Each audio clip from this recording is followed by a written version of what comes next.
quand remonte votre désir de jouer la comédie au théâtre et au cinéma? Je dirais que le moment qui a été un déclic, c'est quand j'ai vu Bureau de Peter Brook au théâtre des Bouches du Nord. À la fin du spectacle, j'avais été tellement emportée par ce que je voyais, par ce côté international finalement d'acteurs qui venaient du monde entier, qui parlaient avec des accents très très forts, et avec la simplicité du décor, il n'y avait presque rien. Et à la fin, tout le monde s'est levé. Moi, je me souviens que j'étais au premier balcon. Ma mère m'y avait emmenée et la joie que j'ai ressentie, je me suis dit, si on peut donner cette joie-là, alors moi, je veux être là. Et ça a vraiment été un déclic à ce moment-là. Et quelles ont été les rencontres décisives au début de votre vie d'actrice? Alors, mes parents étaient dans le théâtre, donc quand même, ça a été très important pour moi parce que les coulisses du théâtre, les lumières, les odeurs, l'espèce de communauté d'acteurs, il y avait un côté famille dans l'idée d'une forme, d'un artistique. Et je crois qu'enfant, dès mes 2 ans, j'étais déjà attirée par ça. Ensuite, avec ma mère, elle avait un cours de théâtre dans lequel j'étais. Et il y avait une joie qui se dégageait de ces cours et qui fait que cette joie-là, j'avais envie de la perdurer, j'avais envie de la vivre dans ma vie et rentrer voilà, dans des mondes, chez des auteurs, comment créer entre l'extérieur, l'intérieur, enfin toutes ces questions-là m'interrogeaient, me passionnaient. Et puis c'est surtout la joie de vivre que ça apportait. Rendez-vous d'entrée Téchiné est votre premier grand rôle et c'est un très beau film. Quel souvenir gardez-vous de ce qu'on pourrait considérer comme un acte de naissance cinématographique, d'une certaine manière?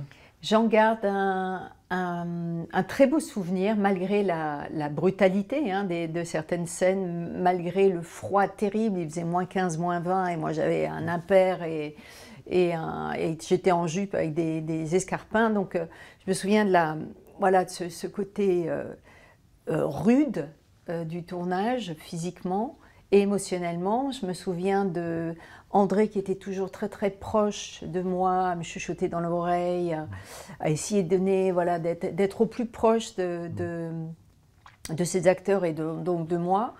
Et puis cette confiance énorme qu'il m'avait donnée d'être dans un film pour la première fois et d'avoir un rôle important. Donc ça, c'était une sorte de consécration pour moi et qui s'est perdurée évidemment à Cannes.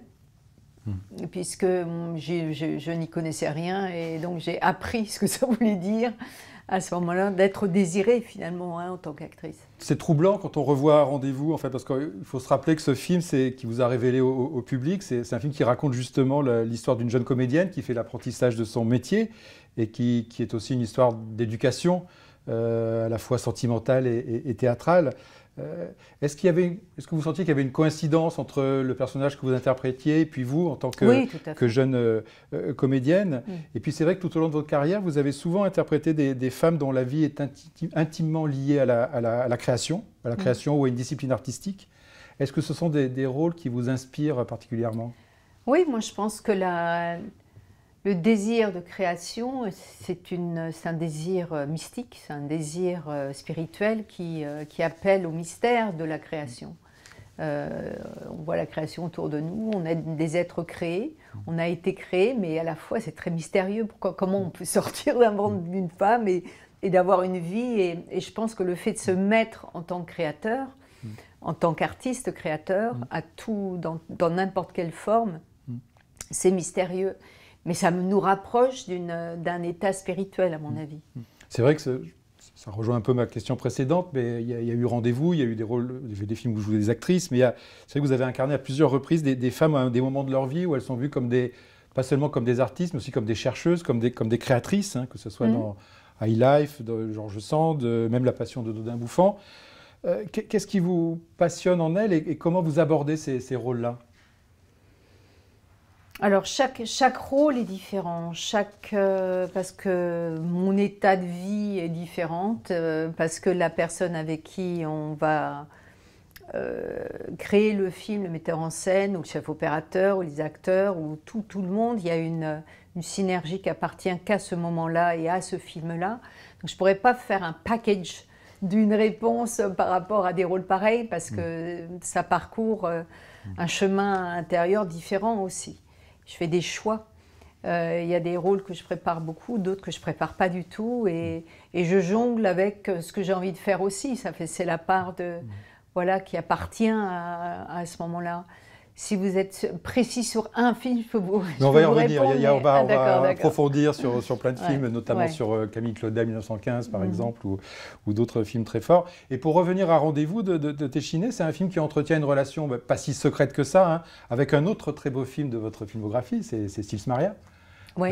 Pour différentes raisons. Alors déjà, c'est un autre portrait d'une actrice, un autre âge de sa vie, et vous êtes bien sûr ces deux femmes. Et les deux films ont été écrits par Olivier Assayas, et Olivier Assayas était co-scénariste de Rendez-vous, il n'était pas encore cinéaste au moment où le film a été réalisé. Et le souvenir même du personnage de Nina de Rendez-vous, il réapparaît dans Sils Maria, puisque vous jouez une actrice qui va rejouer un rôle qu'elle avait interprété et à qui on propose de rejouer la pièce de nouveau, une pièce qu'il avait rendue célèbre quand elle avait 18 ans.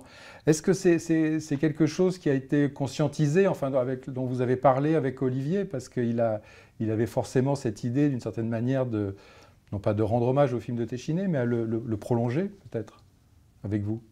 Alors, on a fait l'heure d'été aussi. Oui, je sais, oui. Mais en fait, ce qui s'est passé, c'est qu'un été, j'étais dans le sud-ouest, dans la maison de ma grand-mère. Et puis, j'ai eu cette idée de film avec 3 personnages féminins et d'avoir des points de vue un peu différents. Et bon, c'était vague, mais à la fois, c'était voilà... une idée, je me suis dit, qui pourrait faire ce film? Et je me suis dit, Olivier Assayas, parce que j'avais l'impression que sur l'heure d'été, moi, je l'avais raté, quoi. J'avais l'impression qu'il me fuyait, qu'il n'y avait pas eu ce rapprochement qu'on peut parfois souhaiter avec un metteur en scène, parce que c'est vraiment une collaboration, c'est un échange, on rentre à l'intérieur des prises ou des scènes au fur et à mesure, donc il y a vraiment quelque chose de vital et qui ça verticalise à la fois, on rentre dedans. Et avec Olivier, j'avais cette frustration, donc je l'ai appelé, je lui ai dit, voilà, j'ai cette idée-là, je ne sais pas ce que tu peux est-ce que ça t'intéresserait d'y penser? Et il m'a dit, écoute, laisse-moi 15 jours, je vais réfléchir et s'il y a quelque chose qui vient, je te rappelle. Et donc 15 jours après, exactement, il m'a appelé, il m'a dit, je crois que j'ai quelque chose là qui m'intéresse. Et donc ce film, il est venu par ma demande, par ma demande, et à la fois, parce qu'il est ouvert comme ça, il aime bien les challenges, il aime bien être à l'écoute de ce qui se passe, qui ne viendrait pas forcément de lui. Et le fait que j'ai été actrice dans Rendez-vous, le fait que je suis actrice dans la vie, je crois qu'il a eu envie d'avoir une réflexion, mais à la fois c'est large, parce que Sils Maria, ça parle de plein de choses aussi. Mais il y avait l'idée à la fois, d'une certaine façon, d'une comédie, parce que c'est une actrice assez orgueilleuse et qui a du mal à vieillir. Enfin, il y avait tout ce pan-là de cette histoire, et à la fois de ces questions d'aimer, voilà, tout c'est un film très riche, c'est un film qui parle aussi du rapport aux images, qui parle du monde dans lequel on vit. Enfin, c'est un très très beau film. Ouais. Alors justement, oui, l'heure d'été, que moi j'aime beaucoup aussi, que je trouve que c'est une de vos plus belles réussites. C'est un film qui parle de la transmission, qui parle de la place de la culture, de l'art dans nos vies. C'est une histoire de famille, mais c'est aussi un prétexte pour parler des mutations de la société. Et vous êtes absolument lumineuse dans le film, et je suis étonné de ce que vous venez de dire par rapport au tournage, parce que moi j'avais l'impression que le tournage avait dû être aussi heureux, aussi harmonieux que le film peut le laisser penser quand les spectateurs l'ont vu et l'ont beaucoup aimé. Mais je ne me sentais pas proche d'Olivier. Olivier, il n'a pas ressenti ça, hein. C'est que moi, mais bon, c'est comme ça. Non, je me souviens souvent, j'ai demandé à Olivier, est-ce que je peux improviser là? Et il était très ouvert à ça, parce que je trouvais qu'on était trop trop dans le texte, à dire les répliques des uns des autres. Et par moments, le fait de provoquer ça, d'aller vers une certaine liberté. D'abord, Charles Berling il est sauté dedans tout de suite, il a aimé. Et c'est vrai que ça donne une vitalité dans les scènes qui est intéressante. Ouais. L'idée de la lumière, justement, de la clarté, du sourire, c'est souvent des notions qui inondent les personnages que vous incarnez. Vous êtes souvent en quête de légèreté, y compris dans le drame. Je suis contente que vous disiez ça, parce qu'en général, on dit que vous êtes tragédienne, vous n'aimez que les films dramatiques. On va parler des comédies aussi. Vous faites pas assez de comédies. Mais je veux dire, même dans un film plutôt dramatique comme Rendez-vous, votre personnage, il oscille toujours entre l'ombre et la lumière, quoi, entre des choses... Non, je trouve que c'est quelque chose que vous incarnez magnifiquement dans des films... y compris dans les comédies d'ailleurs, je pense.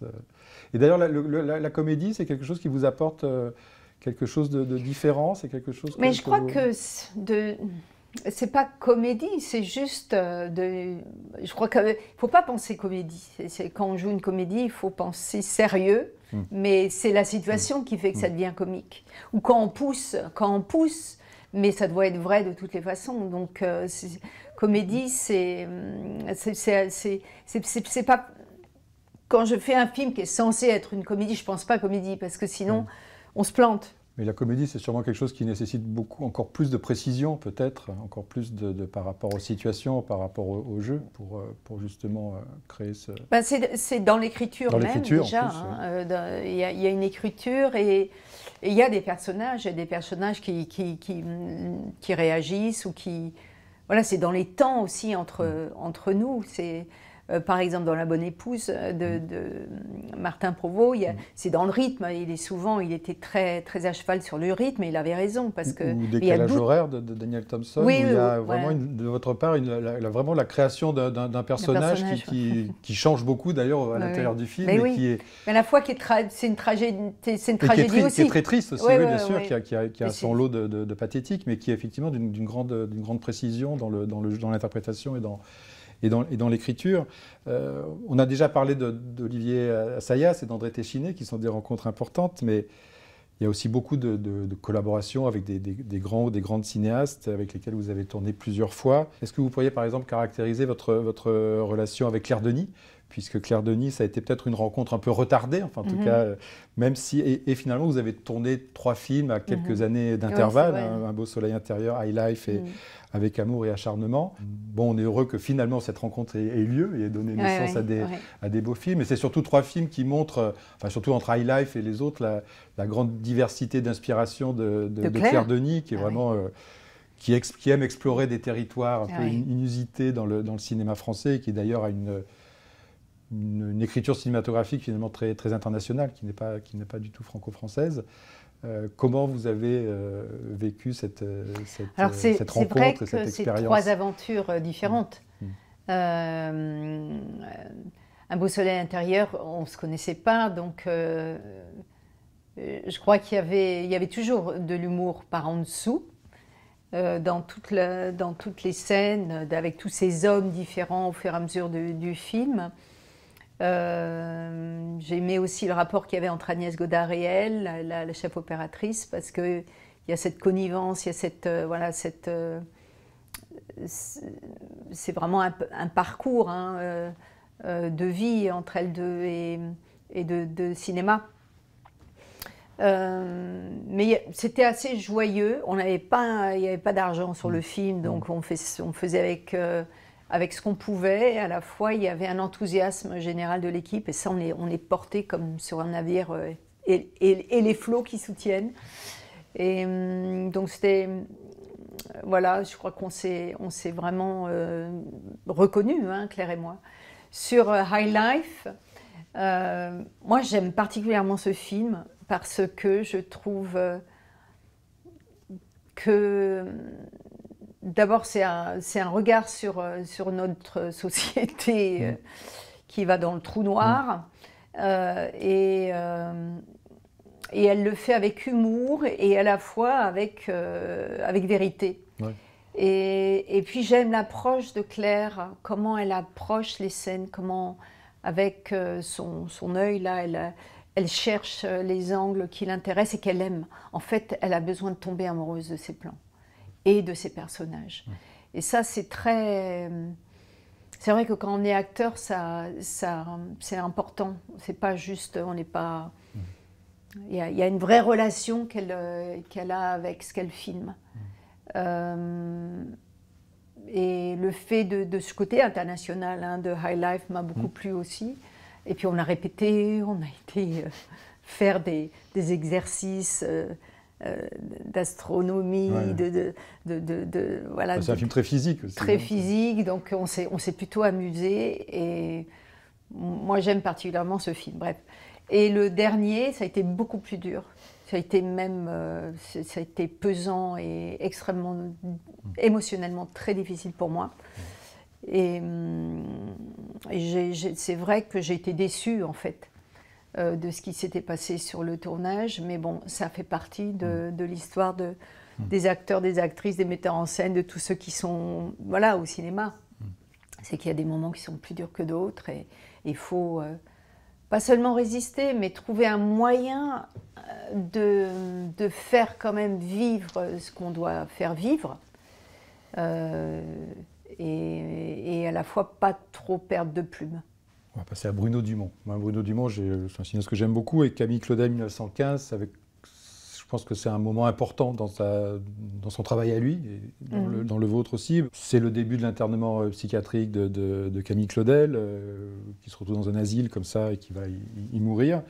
Qu'est-ce que ça a représenté pour vous? Comment avez-vous travaillé avec Bruno Dumont? Ça a été une vraie rencontre artistique? Oui, ça a été une rencontre artistique, oui. Et moi, je me rappelle, vous vous en souvenez pas, mais à Berlin, on s'était croisés. Très naïvement, je vous avais demandé mais comment Bruno Dumont dirige les acteurs. Il m'avait dit mais on ne dirige pas les acteurs. C'est autre chose. Je pense toujours, hein, après 40 ans de métier. Ben justement, parlons-en, parce que c'est intéressant de savoir que vous pensez qu'un comédien ou une comédienne peut apporter par son jeu quelque chose qui finalement peut échapper aussi au réalisateur. Mais il ne nous échappe pas à nous-mêmes, acteurs. Donc comment ça peut ne pas échapper aux metteurs en scène? Ça vous échappe aussi ou Bien sûr. Moi, je suis étonnée de ce qui se passe. Je me mets en relation avec quelque chose à l'intérieur de moi qui s'ouvre et après apparaît ce qui apparaît. Mais je ne contrôle pas l'émotion, sinon c'est la manipulation intérieure, c'est pas ce qui se passe. Pour moi, c'est une alchimie de par des confrontations... soit avec un texte, soit voilà, avec des circonstances, mais aussi des confrontations intérieures. Mais il y a on est surpris soi-même de ce qui se passe. On n'est pas maître,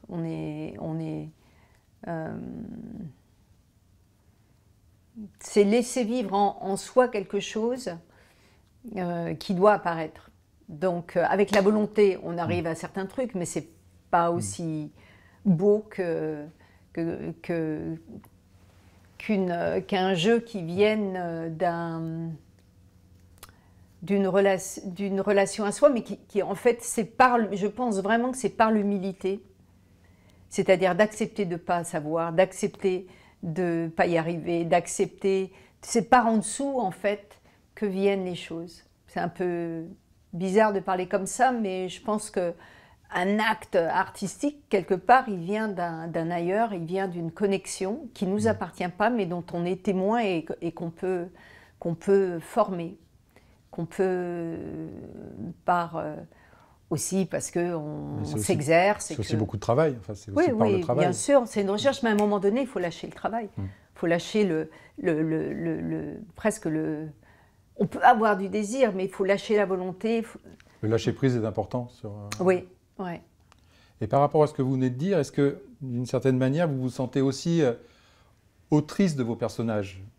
Peut-être pas forcément de la même manière que le réalisateur, peut-être à un autre endroit, mais est-ce que vous êtes créatrice, forcément, et aussi autrice un peu du film, enfin du personnage à l'intérieur du film? Je crois complètement, oui. Vous avez des doutes? Non, pas du tout, mais il y a aussi des directeurs qui sont justement très dirigistes ou qui vont peut-être... Oui, mais vous savez, le plus dirigiste, comme vous dites, ce serait Michael Haneke.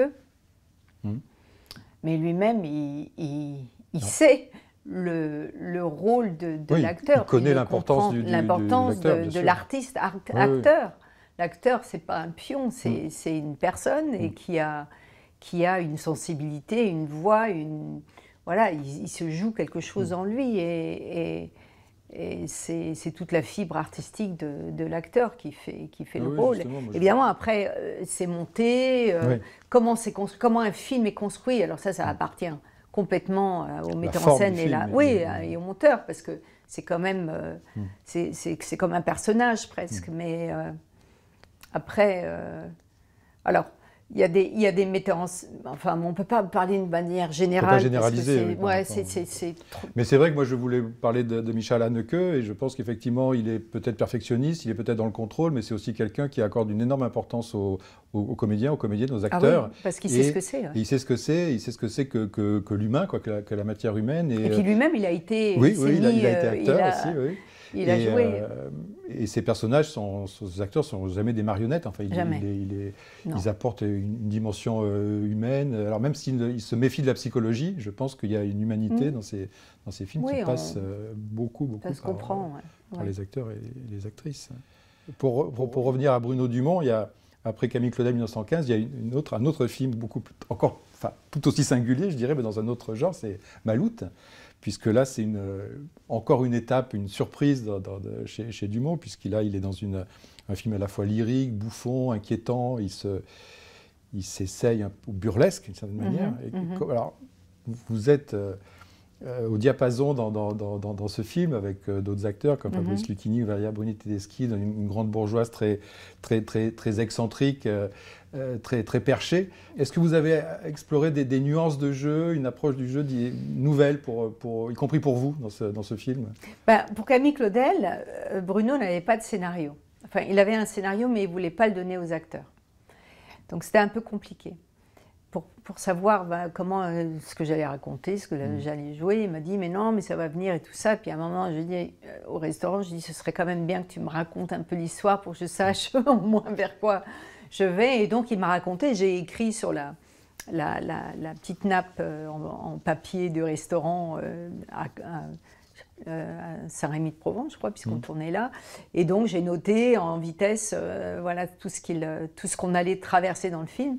Et puis à un moment donné, il m'a dit ce serait bien que tu improvises la scène avec Paul Claudel, et que tu improvises aussi la scène avec le docteur. Et je lui ai dit, mais moi je ne parle pas comme Camille Claudel, je ne suis pas née au même siècle, on n'a pas la même éducation. Et donc, il m'a proposé de prendre les lettres. Il m'a donné des lettres de Camille et il m'a dit, voilà, il faudrait ça, mais improviser. Donc, j'ai dit, ah oui, tu veux que je mélange mon vocabulaire et celui de Camille? Il m'a dit, oui, oui. Donc, j'ai commencé à écrire, moi, je lui ai envoyé un mail avec un mélange. Et il m'a dit, mais ce mot-là... c'est pas ce que dit Camille, et ce mot-là non plus, c'est pas Camille. Je dis, ah bon, donc tu veux exactement la lettre, mais une sorte d'improvisation. Il me dit, oui, c'est ça. Donc, tous les paradoxes de Bruno. Oui, voilà. Et donc, on a tourné ça. Bon, je vous passe les détails parce que sinon, ça prendrait trop de temps, mais je me souviens qu'à un moment donné, pendant le tournage, il m'a dit, en fait, je m'ennuie, parce que j'ai rien à te dire. Donc le Pygmalion qu'il avait rêvé d'être, il n'a pas pu vraiment le vivre sur ce film-là. Mais à la fois, je crois qu'on s'est vraiment bien entendu. Vraiment, moi j'ai eu beaucoup de même si c'était difficile, j'en tremblais. Hein, là, pour le premier mois de tournage, j'avais des cauchemars terribles. Je me réveillais en pleine nuit, en sueur, parce que toute cette histoire, elle me hantait un peu. Et puis au bout d'un moment, au bout de la moitié, ça a complètement changé. J'ai une espèce de... J'étais presque en liesse totale de jouer Camille, parce que ça avait pris un autre chemin. En osmose avec elle? Oui, il y avait quelque chose qui était de l'ordre de remettre en vie quelque chose. C'est ce que j'ai ressenti. Oui, parce que c'est une femme qui avait été cachée, qui avait été effacée, quoi. Et c'était une manière de la revenir dans sa maison, de la redonner la vie, quoi. Oui, elle voulait toujours revenir dans la maison de sa mère, là, de son enfance. Et il s'est trouvé en fait que 15 jours après la fin du tournage, j'étais en train de jouer à Reims. Et j'ai réussi à joindre la famille de Camille Claudel. J'étais en contact avec le fils ou petit-fils de sa sœur, et j'ai pu rentrer dans la maison de Camille. Et donc d'aller toucher les meubles. Vous êtes rentré à la maison à sa place. Les escaliers, enfin la rampe d'escalier, de monter. Là où elle avait sculpté au tout début comme jeune fille. Enfin, ça a été très très fort pour moi. Et c'est vrai qu'il y a des... Comme ça, il y a des rencontres qui se font et qui sont exceptionnelles, qui vous changent la vie pour toujours. Et Maloute, qui était vraiment... Et d'ailleurs, je me souviens que quand on se dînait régulièrement ensemble, Bruno, toutes les semaines, on se voyait. Et voyant qu'on était dans une tragédie terrible avec Camille, je dis, mais il faut faire une comédie après tout ça. Bah, il vous a écouté.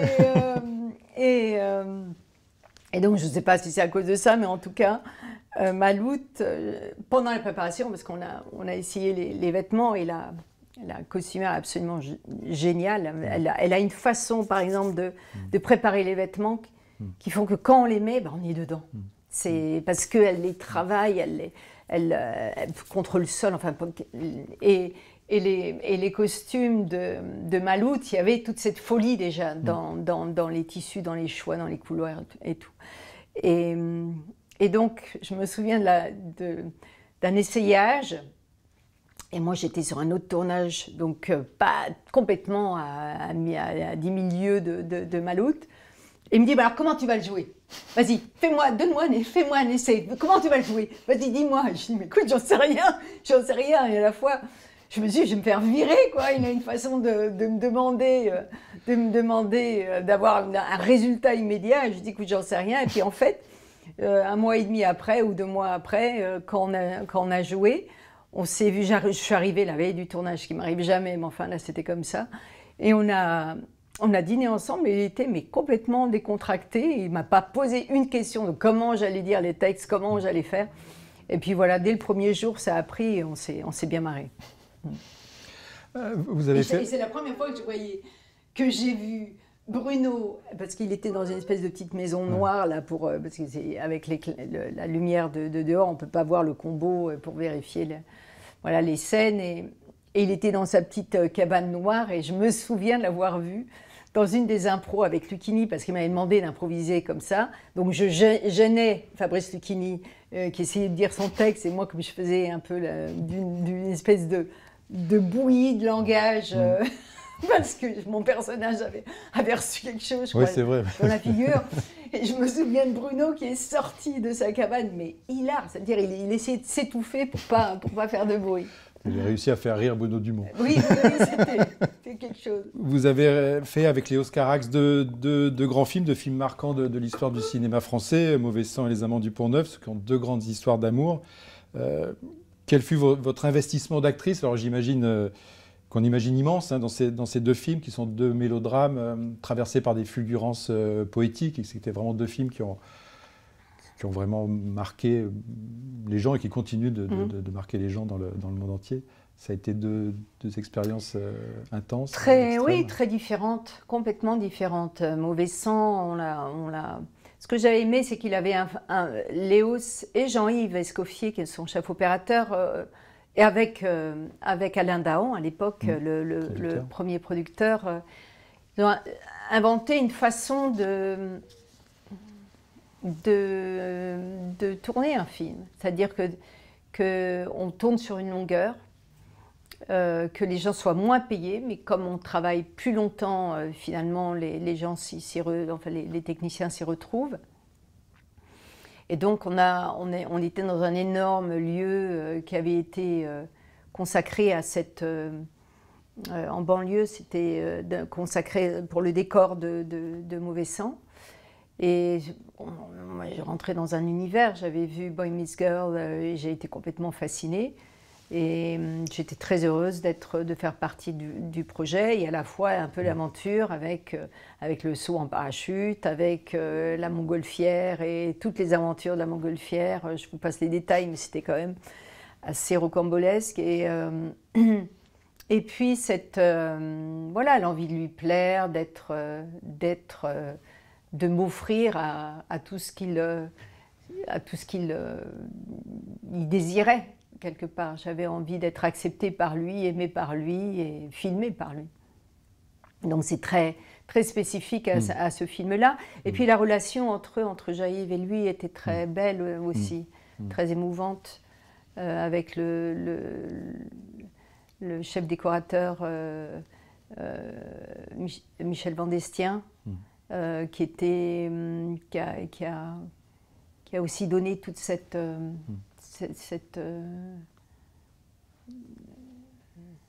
art de filmer. Voilà. Je suis tenté de rapprocher deux grands cinéastes avec lesquels vous avez réalisé des chefs-d'œuvre, en tout cas des titres assez essentiels de votre parcours cinématographique et puis du cinéma tout court. C'est Krzysztof Kieślowski et Abbas Kiarostami, parce que c'était deux grands cinéastes qui ont fait ces films avec vous loin de leur pays, pas dans leur langue, et en même temps, ils ont porté avec eux leur héritage culturel, leur pays, leur façon de voir la vie, leur morale, leur philosophie, qui sont propres à la Pologne pour l'un et à l'Iran pour l'autre. Et je pense que vous leur avez apporté beaucoup, qu'ils ont eu envie de vous filmer, et qu'est-ce que vous avez vécu et appris au contact de ces deux grands artistes? Est-ce que c'était une vision du cinéma? Est-ce que c'était des méthodes de travail radicalement différentes de celles que vous connaissiez, d'appréhender le cinéma? Chacun est différent. Il n'y a pas une façon de filmer. Franchement, c'est ça qui est beau.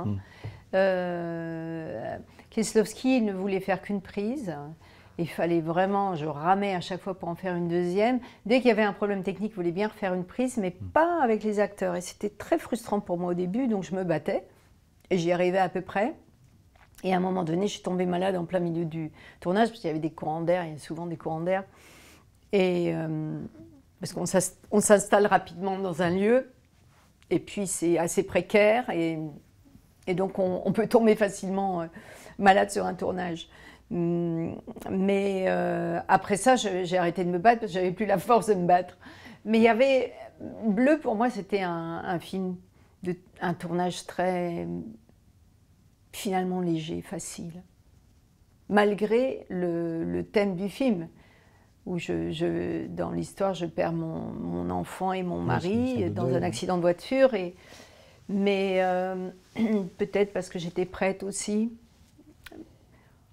Je crois pas qu'il savait grand-chose du jeu, si je puis dire, parce que parfois je les taquinais, parce que... c'est vraiment un monteur génial. Oui, un monteur. Et puis de trouver les histoires spécifiques, de comment raconter une histoire. Et ça, c'est vraiment son talent. Sur les acteurs, je pense qu'il savait s'il aimait ou il n'aimait pas, mais de trouver le chemin. C'est peut-être pour ça qu'il avait envie de faire qu'une seule prise. C'était une façon de... Il s'intéressait davantage à la composition, à la forme. Oui, c'est ça. Et alors, je me souviens d'avoir taquiné, une fois je descendais des escaliers, et on était d'accord pour faire une deuxième prise ou de répétition, et je lui dis, tu sais pourquoi c'est différent? Il dit non, je sais pas. Donc c'était intéressant pour moi de voir ce qu'il pouvait voir, ce qu'il voyait et ce qu'il ne voyait pas. Mais quelque part, bon, chacun son taf, chacun son métier. Non, mais il était... Kieślowski, moi j'ai vraiment beaucoup aimé. J'ai trouvé que c'est quelqu'un de doux et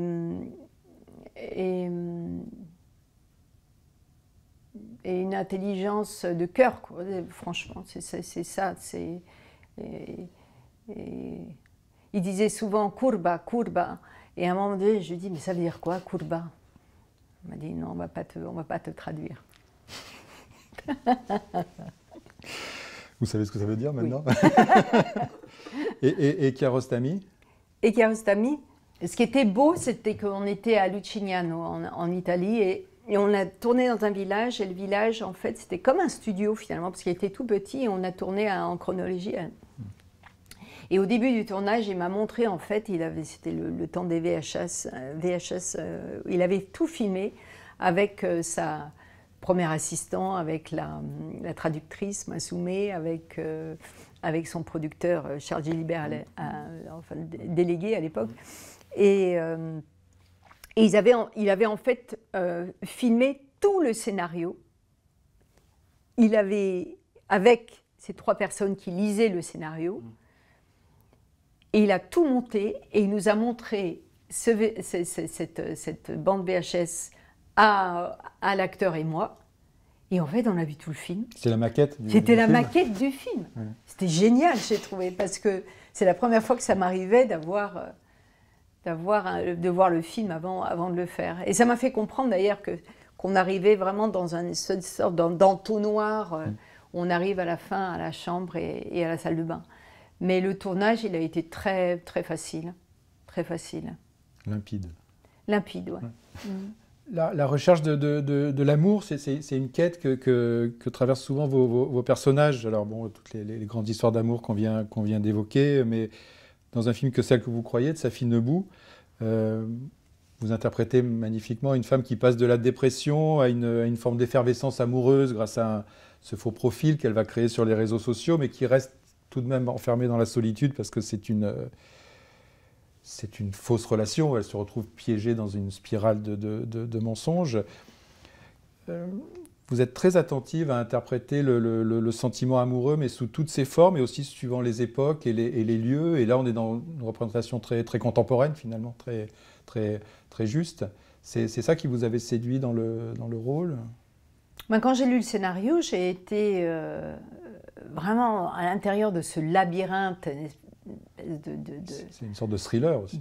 Ouais, d'enfer, et de cette schizophrénie voilà, entre le fait de refuser le temps qui passe, de créer, parce qu'il y a 3 histoires, hein, de créer. Il y avait 3 histoires qui se recoupaient. Enfin, et c'est ça qui m'avait fascinée. Et j'ai trouvé que le scénario était bien écrit et ça m'a donné envie. On parlait des métiers d'actrice, de créatrice, d'artiste que vous avez interprété, mais quand on revoit toute votre filmographie, on voit que ça constitue un tableau de la place de la femme dans la société, mais aussi au sens professionnel du terme. Comment s'accomplir dans une profession, c'est quelque chose qui vous intéresse, jouer des femmes dans différentes conditions, qu'elles soient esthéticiennes ou femmes au foyer ou artistes ou journalistes. En quoi est-il important pour vous de montrer le rapport des femmes au travail au cinéma? Alors moi, je ne le prends pas d'une façon extérieure. Quand je lis un scénario, c'est pas le travail qui m'intéresse du personnage, c'est plus son parcours intérieur, sa transformation, par quoi elle passe, quelle est sa transformation. Maintenant, le métier même, pour moi, c'est secondaire. Donc, j'ai pas d'avis, enfin, de politique. Je fais pas un choix politique quand je fais un film. Sur la représentation de telle ou telle non, il y a des sujets qui m'intéressent, évidemment, dans Ouistreham, de cet écrivain qui se cache et qui va avoir l'expérience. Qu'est-ce que c'est d'avoir l'expérience de quelqu'un qui travaille du matin jusqu'au soir, qui a besoin de comprendre, ou quand j'avais fait un film de John Borman en Afrique du Sud, de cette femme qui est journaliste finalement et qui descend en fait dans l'horreur de l'apartheid. Donc il y a des sujets politiques qui m'intéressent, mais disons que c'est pas... Ce qui m'intéresse, c'est l'expérience humaine et qu'est-ce qui se passe à l'intérieur de soi. C'est plus... Qui est une autre forme d'engagement, enfin, qui est oui, aussi... tout à fait, oui. Alors je sais que voilà, un acteur ou une actrice, c'est pas seulement une bouche qui parle, c'est aussi un corps qui se déplace et qui bouge. Éventuellement. C'est mieux. Mais c'est vrai que je trouve que le corps, enfin le mouvement chorégraphique du corps dans votre travail, dans vos films, occupe une place particulière. Vous avez aussi dansé. Est-ce que c'est quelque chose qui vous a très vite passionné? Est-ce que c'est quelque chose pour vous qui est qui est plus délicat, plus passionnant, qui occupe une place très importante dans votre travail? La vie, c'est le corps et quelque chose à l'intérieur du corps. Oui. Donc, il y a quelque chose qui doit se rencontrer. Et le corps, il est plein de vie, mais... Et qu'est-ce qu'on en fait? C'est entre l'intérieur et l'extérieur. C'est toujours cette rencontre de matière et d'esprit qui doit être vivant, qui doit être vrai, qui doit marcher ensemble. Si on met que son esprit et qu'on laisse... on marche que avec son esprit et qu'on laisse tomber son corps, il y a un truc qui ne va pas. Ou si on n'est que sur le corps et sur la matière en oubliant l'esprit, ça ne va pas non plus. Donc, il y a un moment donné, ça doit se rencontrer. Et il se trouve qu'en tant qu'acteur, on est vraiment au cœur du sujet de l'humain. C'est comment on incarne, comment on recrée en incarnant la vie. Donc, les émotions, les pensées, les sensations. Et pour moi, c'est vrai que d'avoir compris à un moment donné que si on part de la sensation, à ce moment-là, on n'a plus rien à faire. C'est parce que c'est la sensation qui parle, qui fait qu'on est. Mais il faut que son être, sa pensée, soit dans cette sensation. Oui. Et à ce moment-là, il se passe vraiment, c'est ce dont on parlait au début. La pensée participe à la sensation, c'est pas seulement le corps, c'est pas seulement une sensation. Oui, mais c'est la rencontre des deux à partir de la sensation. Si on laisse venir la sensation, à ce moment-là, il y a quelque chose qui parle et qui est vrai. Et où on n'est pas dans essayer de prouver, pas dans la performance. On n'est pas dans la performance. Exactement. Et c'est ça qui est magique, c'est quand c'est le corps qui parle, mais avec la conscience. Et pour moi, c'est le suprême de l'art. Et c'est dans toute forme artistique. Oui. C'est pas... Ça peut être dans une comédie, mais je pense qu'en science, ça doit être la même chose. C'est qu'il y a une chose qui arrive, d'évidence, on a trouvé quelque chose, parce que son corps et son désir s'est tellement élevé à un endroit, à un sommet de nous-mêmes, qu'il y a une rencontre et qu'on trouve. Le corps l'a compris en le ressentant, la sensation. Ouais. Est-ce que vous voyez, si vous y réfléchissez ou pas d'ailleurs, une continuité même inconsciente, et certainement inconsciente, dans les rôles que vous avez incarnés? Je ne sais pas, j'en sais rien. Je ne sais pas si en fait j'ai envie de savoir trop non plus. C'est votre vie, c'est vos rencontres. Oui, parce que on peut se tromper en analysant, parce qu'on part avec sa tête, avec des idées.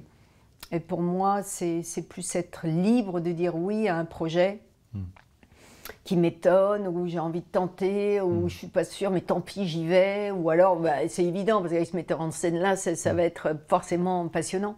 Donc, c'est ce que fait la vie, c'est peut-être ça la continuité, c'est votre liberté, c'est votre liberté en fait, c'est la liberté. Oui, c'est pas trop programmé, mais au contraire, se sentir libre de dire oui, c'est un privilège et à la fois, chaque étape, chaque film, et il y a une entièreté à avoir, donc il y a forcément du travail derrière. Une responsabilité au travail. Oui, et même s'il n'y a pas le même travail,